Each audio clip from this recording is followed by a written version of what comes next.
Alright, so good afternoon, love. Good afternoon sa bawat isa. Good afternoon, love. Of course, I love you. Grabe lang ka-scripted yun eh. Okay, so, di mo aking kumusta ako. Ayan, so, kumusta ba ako? How are you? So, ayun, okay naman, chill lang. Kumusta po kayo dyan? Okay, so we are tasked to discuss intimacy and romance. Oo nga, grabe. Sobrang nakaka-overwhelm to. First time namin as married couple to speak before our brothers and sisters in Christ. Kaya medyo scripted talaga. Di mo na pagsabihin. And it is indeed a blessing. So ngayon, sisimulan na natin. Opo, sisimulan na natin. Marriage is designed by God to be a lifelong journey of love, intimacy, and joy. Pero minsan, sa pagdaan ng panahon, maraming mag-asawa ang nahihirapan to keep the romance alive. Dahil sa mga rasong busy sa trabaho, stress, parenting, o routine life. Oo nga. That's why today we will explore 4 biblical principles for maintaining intimacy and romance. So, may tanong muna po ako. Dito po sa mag-asay, nauna si Mrs. Ayan, si Lola Esther tsaka si Lolo, pirang taon na po kamo mag-agong? Anong taon po kamo kinasal? 19? 62. 60 plus na, lagpas. Sira, ibig sabihin. 65 ka ma eh. Ay, 67 ka ma. O, di ba? 57 ka na. So, ilan ng taon? Paki-compute po ng math. 62? 1962 sira. 62 naman. 63. Oh, lagpas pa ka. Oh, 63 na. Sila po, saka susunod. Ilang taon na po kayong kasal? 20 years nakasal. Wow! Kayo po, kuya. Huwag naman ako may compute. Ka mo naman. At bakit ako maluya sa math? Ha? 14 years. Kayo, kuya Bunso? 15. Sila po nanay? Opo. Ala, nasabi ni Papa 72. Sabi ni Mama 79. Isa po pinakasalan ko 1972. Ala kita. 79 pa lang. Pirang taon na ate kay. Compute. Magtaga-compute na. Ala ka mo. 46. Wow, payan na ka mo sa golden. Baga na ma-pressure sa mga iginad. Kumakadi. Pa 50 na. Oh. Kayo po. 25 years. Wow, silver. Oh. Kayo. 1 year na? Magto 2 years. Okay. Kayo? 5 years. At kami naman po ay going 6 po sa October. Ayan. So, medyo bata-bata pa kung sa igin. Kuha, may grade 1 pa sana kami. Yung iba, senior na! Senior citizen na. Double discount na pala ka mo. O, diba? So, paano nyo po kinikip yung intimacy at romance? Ano man na intimacy? Ano man na romance? Sige raw po, ano sa intimacy? Sabi po sa Google, sabi ni Google, si intimacy daw po ay pagpapalagayang loob sa Tagalog. So, ibig sabihin, baga kitang sexual na tuwa. Minsan kaya pag sinabing intimacy, so pagraragat-ragat. Pero kaiba po, tama? Nagtatagaragat-ragat pa man, Lolo? O aang saan na? Ayan. So, paano yung mga hubin, ading 5 years, ading 2 years, pero may mga nakaragat. Yan syempre, ayan. Di na kita pakakuha. Baga naman, so di ko mga tinagutan ko kang igin ninyo pag nag-iistorya. So, bago nag-kiss, kiss ano kang mag-jowa? Para namang hindi pinayagan ng nanay at tatay, di kinang isin ni mamang isa, di ko. Kaya di kita pwedeng mag-kiss na ipopost sa Facebook. Ayan. So, paano po natin pinapanatili. So, paano nga kaya? Basahin mo nga po muna, aking mahal na asawa, sa Genesis 2:24 yung ating pagbabasa. Ang sinasabi sa Genesis chapter 2 verse 24. Narinig na po ito ninyo kanina. Kaya't iiwan ng lalaki ang kaniyang ama at kanyang ina at makikipisan sa kaniyang asawa at sila'y magiging isang laman. Okay. So, sa una po nating prinsipyo ay prioritize your spouse. Ano po Tagalog po prioritize na naman? Medyo masakit na naman natin. Pirming number 1. Kaya nga number 1 man na to. So, dapat ang asawa po natin ay laging number 1. Hindi ang mga anak. Bakit? Pag-aaralan natin. Kasi sabi dito, ang iyong asawa ang iyong pinaka-importanteng relasyon sa mundong ito. Okay, syempre, ang pag-uusapan natin hindi muna kay Jesus, di ba? Ibang usipan na to. Pero ito, sa mag-asawa, sa katawang lupa natin, ang asawa natin ang pinaka-importanteng relasyon. Bakit? Kaya, sa tingin mo, husband, bakit? Hindi ko kinala. Sige, sasagutin natin yan. Bakit kaya? Dahil ang iyong asawa, kahit anong mangyari, kayo lang ang magkasama. Yung mga anak natin, pag lumaki na yan, iiwan tayo, magsisi-asawa na din sila. Tama? Si daddy saka si mami, siyam so igin nira. Pag araguman ko nga na igin, empty so balay nira. Sira na sa nang darwa, nagkaiba sa to balay. Kadakil ko balay, ta nagparapag-ibot, kadakil ko igin, pag abot ko panahon, sirawan sa na magkaiba. Tama po. So, nagets po natin kung bakit priority natin ang asawa. O, sa mga matatagal na mag-asawa, may kasama pa po ba kayo sa bahay maliban sa inyong dalawa? Sino pong kasama ninyo? Dalawang igin, ako pa kaya di nag-aago. Oo. Kayo po lulusin mo, isay po ninyo kayo ba sa balay? Kamu na sa nang darwa. O, diba? Yun yung patunay na sila na lang, kayo na lang ang maiiwang mag-asawang magkasama talaga. Gets po? Okay. So, sabi dito, huwag nating hahayaang ang work, trabaho, ang mga anak, o responsibilidad ay mapalitan yung oras nating magkasama. Oo. Minsan, lalo kitang mga Pilipino, or tradisyon talaga ka ng mga mag-agom na very busy. Sabi nga kanina nung tinanong po sa dalawa na ano ang libangan nila? Yung baby. Tama? So baby o? Yung baby. Yung baby. Anak ko, gumawa ng baby ulit. Okay, sige. Siyempre, kaipuan tayan. Ayan. So, yun po. Minsan, sa sobrang trabaho, kami din, guilty din kami doon. Ang trabaho niya ay, saan dati? Sa pili. Oo, sa pili. So, bigbiyahe yan, ang rayo, amay pa, tapos lawid ay gabi na, may uli. So, dana time, tungka na, pagal na, di na istoryanan. Nagets po? Naging istoryanan, love, kumusta? Sorry, nasa pa-istoryanan ko. Lalo ako na akong hilig magpakagaw. Isa-isa din magpapakagaw sa agawin. Ako sana...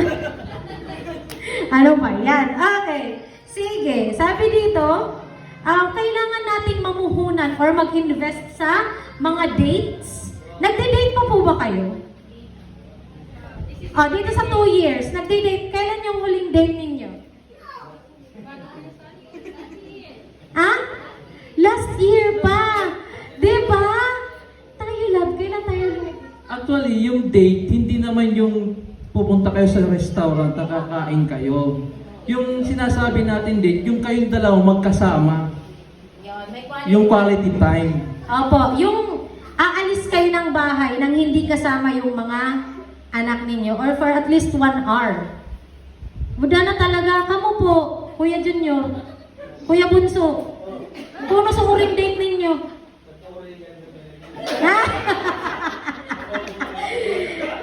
Pakaraya din pagbawag mo kay agong takuwa, sintabo din. Pero kayo pumunta man ba ngayon, paminsan-minsan, di ba po?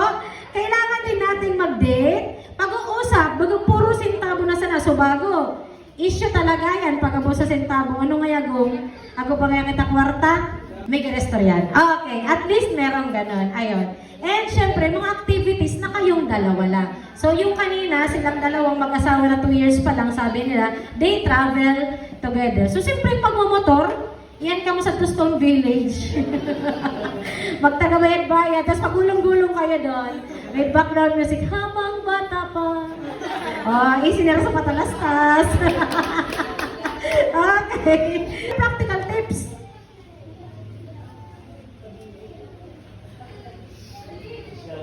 Sa practical tip, pwede kayong mag-schedule.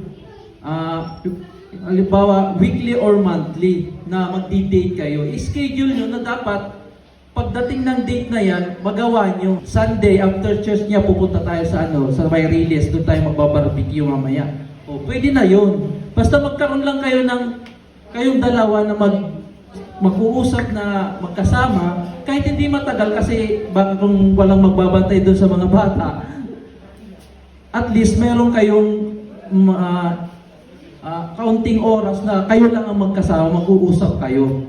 So, weekly or monthly, hindi nyo palalampasin yung isang buwan na hindi kayo magkakaroon ng ganun na oras sa bawat isa. O parang pagbibigyan nyo yung bawat isa na, ganitong pizza, dapat magkasama tayo di ganitong araw. Parang ganon po. Parang magsiset kayo ng date. Okay. Kami pong mag-asawa, isa sa banding po namin is magpalinis ng kuko. So, uring date naman is 3 weeks ago, pilay-pilay ako pakatapos. So, one month na akong diri nakapalimpya. Pagluwas ko sa... Ba't kasi kaya naglimpya? Sa to center talaga. Ayan. So, mahilig kaming magpalinis ng kuko. So, parang ang nangyayari sa amin, every 2 weeks, may date kami. May palimpya sana sa kagot, tada na sentabo, uli na ulit pakatapos. At least, di ba, nakapag-banding kahit dun lang. Okay. So, number 2, communicate your love language.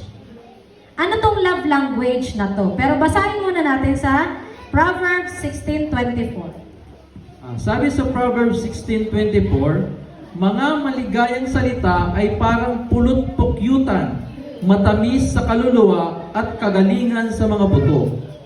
Okay. So, ang bawat isa po, may kanya-kanya tayong love language. Hindi man natin siguro alam dati na love language pala nga yan to. So, ngayon, aalamin natin kung ano ang mga ito. So, kasi minsan, di man yung agong ko, para regaluhan ko, di ba sang niya na-appreciate? At to pala, hindi niya love language yung pagtanggap ng regalo. Gusto pala niya, ipagtimpla mo ya sa kape. Dawa mo ya pagpararegaluhan sa Lamborghini. Gayon, Lamborghini. Kinakuman din regaluhan ka Lamborghini. Dawa mo akong receiving gifts. Sige, or auto pala, galin sa Petron. Ayan. So, may lima tayong love languages. Una po, words of affirmation. Ano itong words of affirmation? Ito yung mga taong gustong-gusto nakakarinig ng, uy, ang ganda mo ngayon. Sino yung mga ganon? Gusto yon. Ang ganda-ganda mo. Galing ka na, Arigan.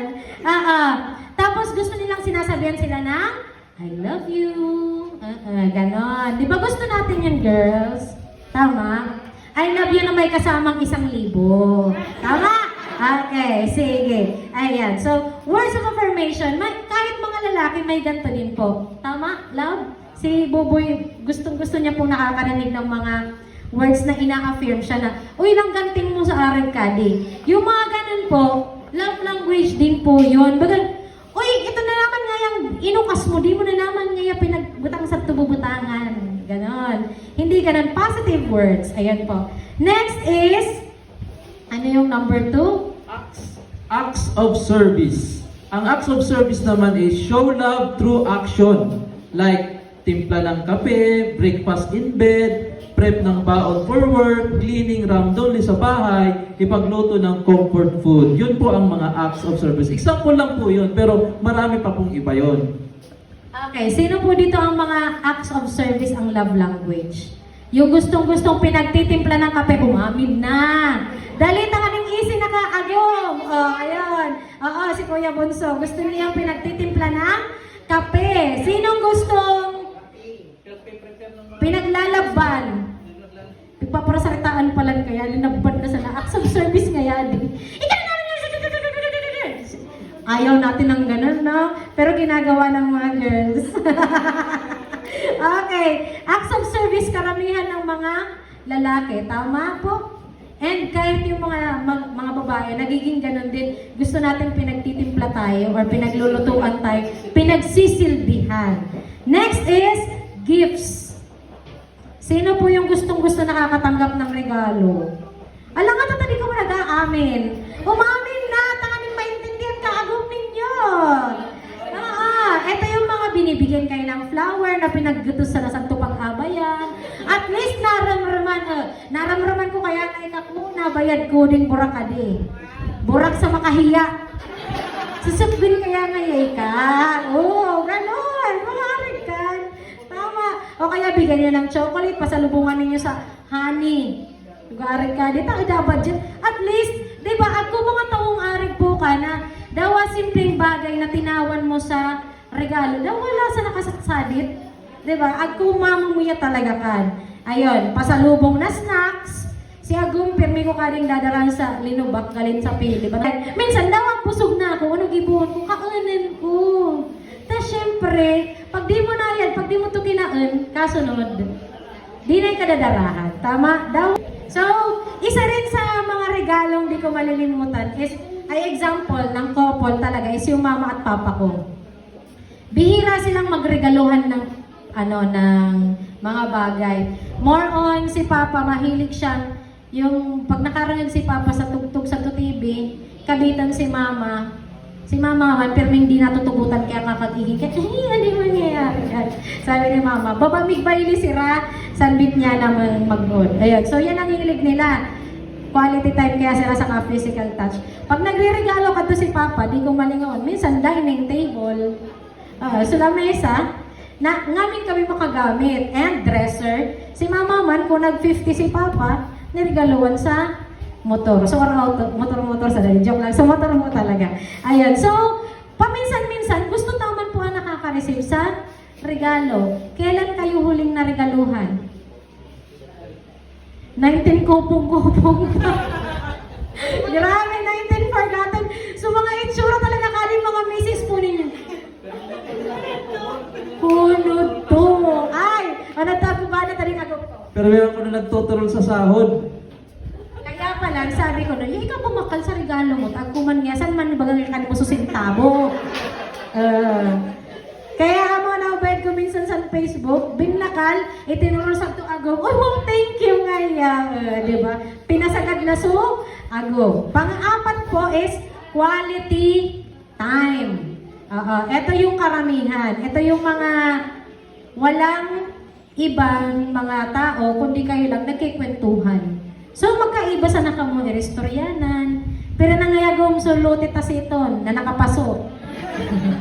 Ayan, mga lanan, di ba po? Kwentuhan, quality time, walang cellphone na hawak. Lalo na ngayon sa mga Gen Z or mga millennials na mga couples, lagi tayong may cellphone na hawak. Minsan gawa nag-iistoryanan pala.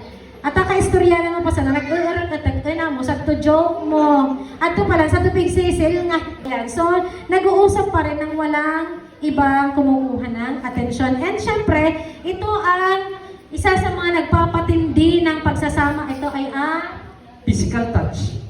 ano po itong physical touch? Holding hands. Sige raw po, holding hands raw po.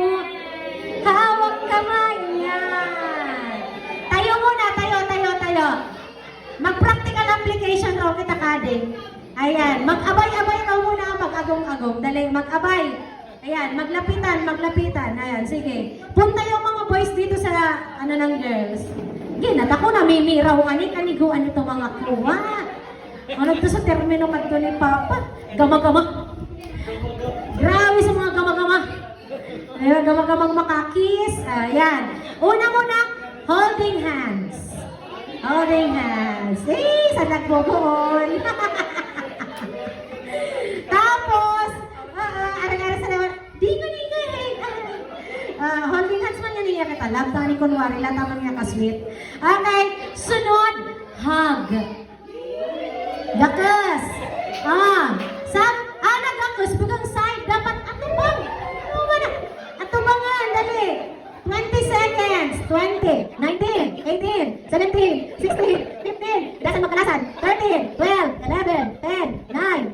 7, 6, 5, 4, 3, 2, 1. And lastly, kiss.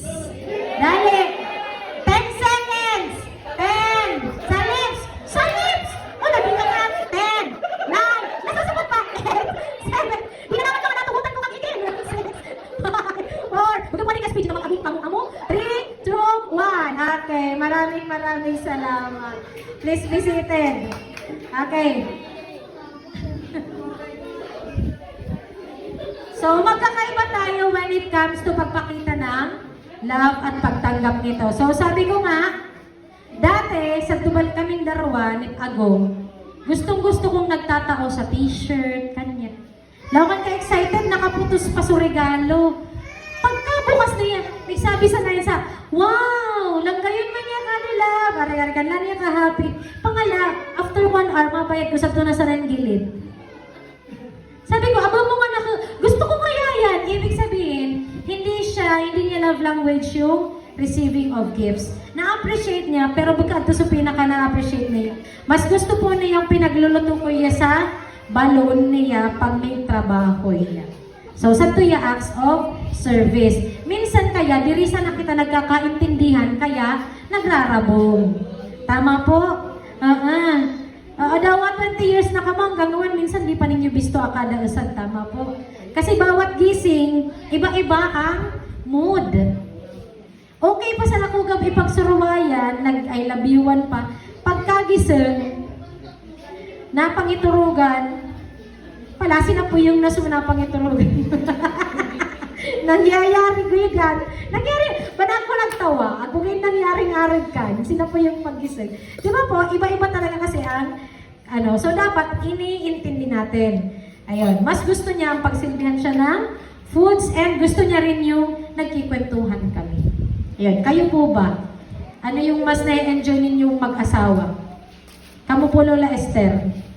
Ano po ang pinagigibo ninyong kuwa? Libangan, nag-iistoryanan o di naman din nakaka-travel masyado po nga ayan, so gusto mag-road trip na yan kita si Lolo si motor nga naka-Harley Davidson bro kagwapo ka istoryanan po nga kamo ate Manny kwentuhan din, time together kamo po mami tsaka daddy. Joke tayo, magjo-joke kay mami. Magtatawa man po yan. Pauna po sa tawa. Aring salakan. Okay, so, people change. So, maging observant tayo. O kaya naman, mga misis, sabihin po natin sa mga asawa natin yung gusto natin gawin ng asawa natin sa atin. Kasi mahina sila manghula. Tama? Angat na kita. Angat ka. Diri! Ganon, di ba? Dahil na kita pulawan, pero may kungapay. Ngati ka, ngata. Ading agaw ko aring umankan. Di ako nagpulaw magyapon, pag-apon. Ano nangyari? Ngatangay ka na di ba? Kaya minsan dapat sasabihin talaga natin sa kanila. Okay. Okay.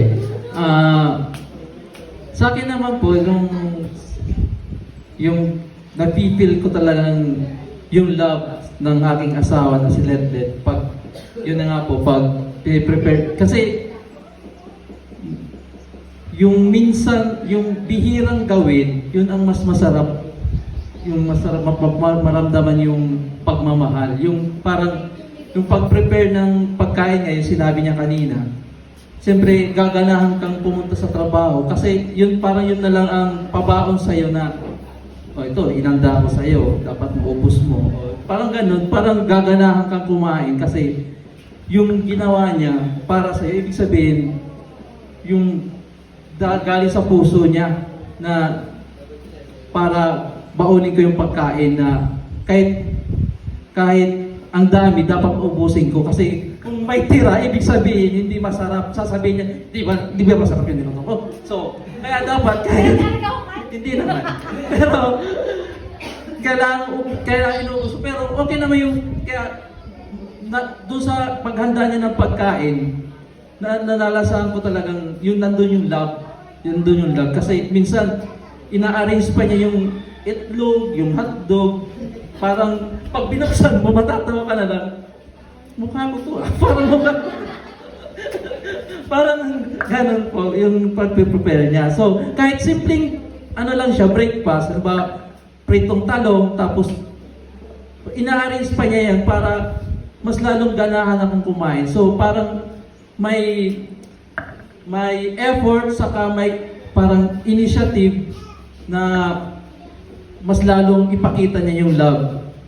Yun lang po.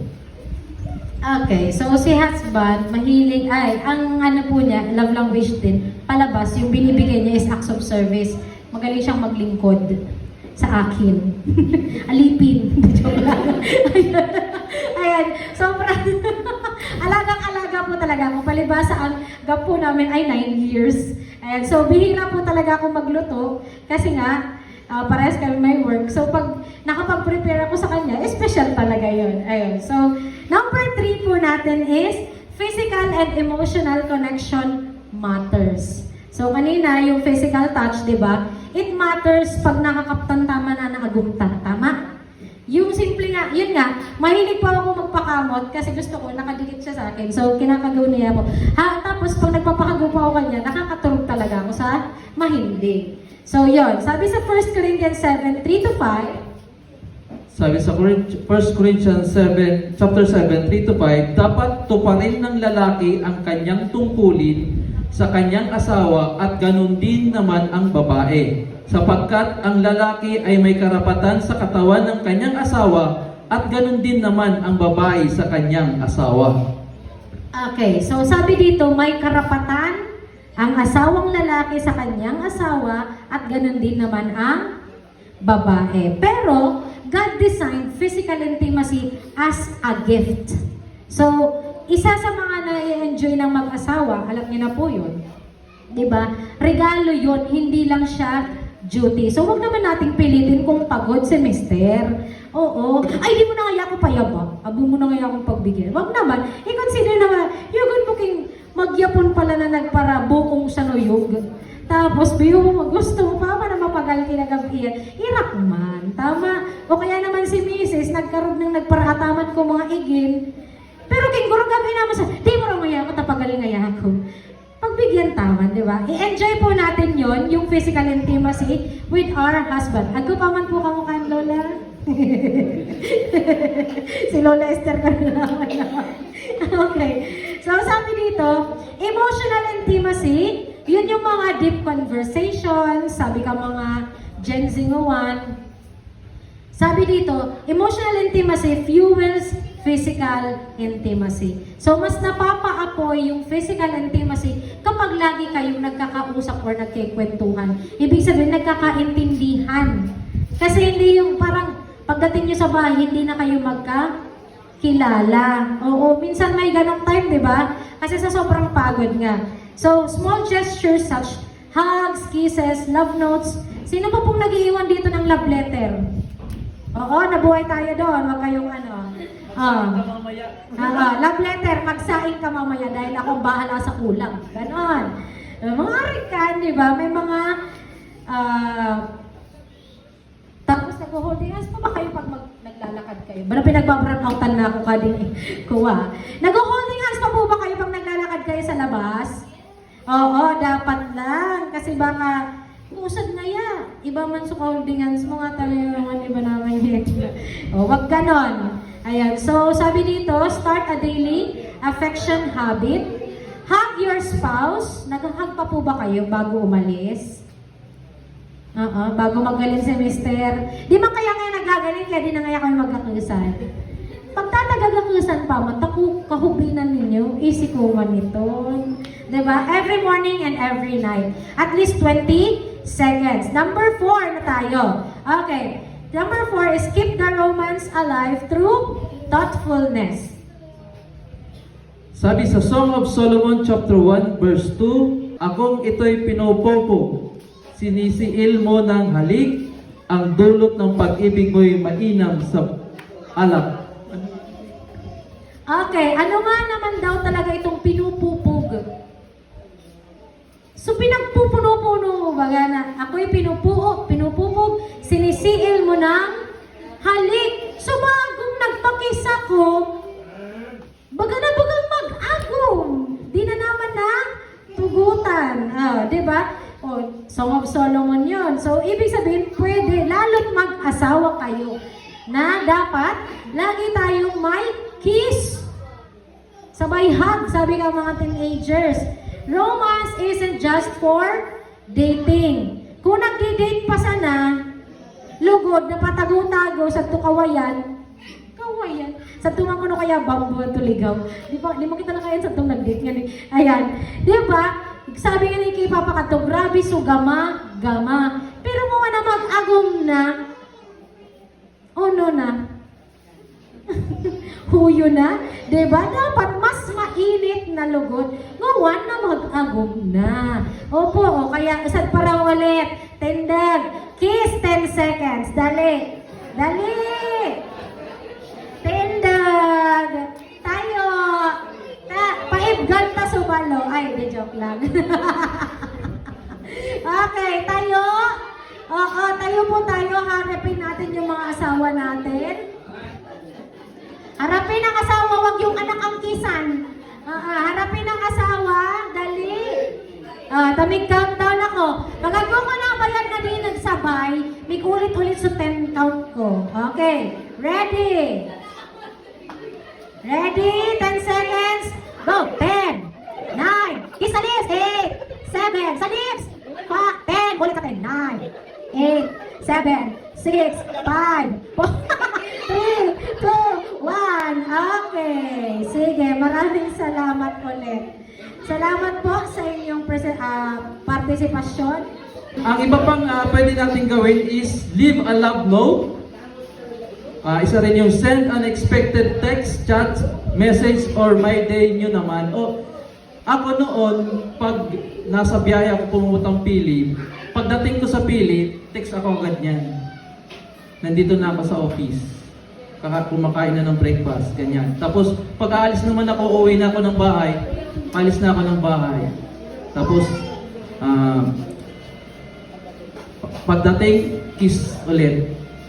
Tapos, tulog na.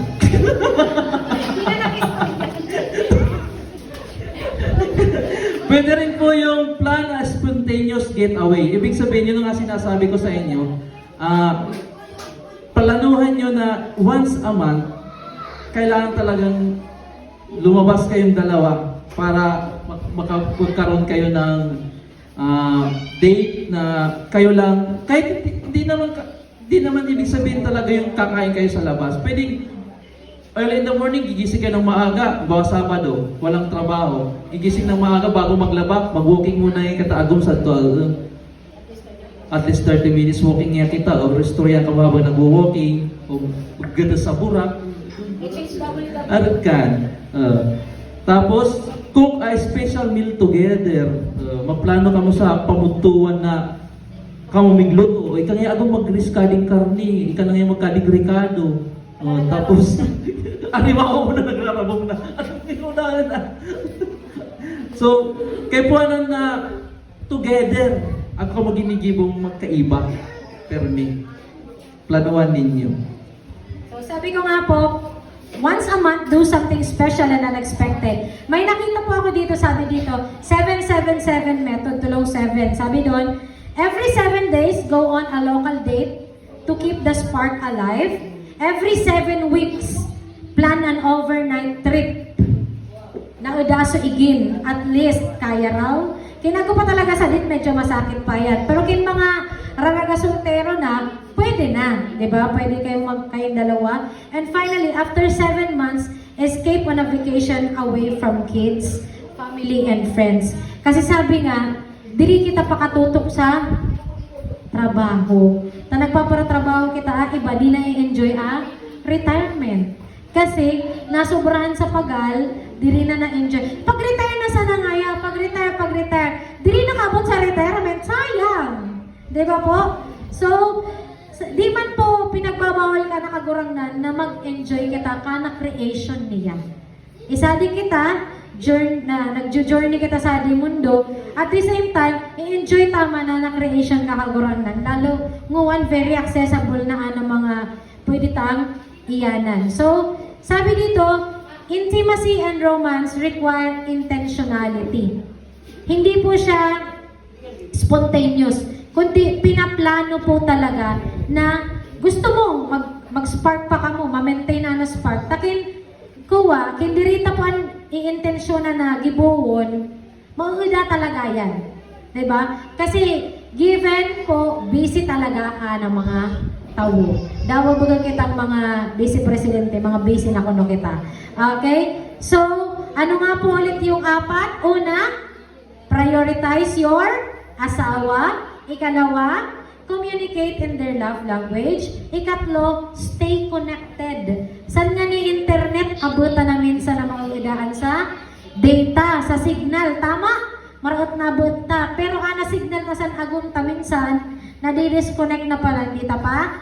Easy. And keep the romance alive through thoughtfulness. Maging thoughtful din tayo. So, pray together, asking God to renew the love and passion in your marriage. Okay, meron ka pa bang sasabihin aking asawa? Enjoy your marriage life and your planning for day. Okay po. So, tayo po tayong lahat. Gusto ko pong ipag-pray namin kayo bilang mag-asawa din po. So, let us pray. Holding hands ulit niyan. Holding hands. Holding hands. Okay, holding hands. Okay, so pigit po tayo. Let us pray. Father God in heaven, salamat po, Diyos, for this afternoon. Salamat po sa pagmamahal na ipinakita mo po sa amin. We love because you first loved us, Father God. Salamat po, Diyos, sa mga mag-asawang naririto. May mga nasa 16 taon na nagsiselebrate or magkasawa. Pero salamat, Panginoon, dahil sa biyaya mo, sila po ay magkasama pa rin. Father God, continue to bless the couples na nandito po. Ikaw po, Diyos, ang patuloy na magpala, patuloy na magbigay ng inspirasyon sa kanila, na patuloy nilang mahalin ang isa't isa, na mapakita din po nila ito sa kanilang mga anak. Salamat po, Diyos, for this time, dahil ikaw po ang aming Diyos na buhay at po yung pinaglilingkuran. Thank you din po, O Diyos, sa pagre-remind mo sa amin kung paano po namin papakita ang aming pagmamahal at pag-aaruga sa aming asawa. This we pray in Jesus' name. Amen. Makakaupo na po ang bawat isa.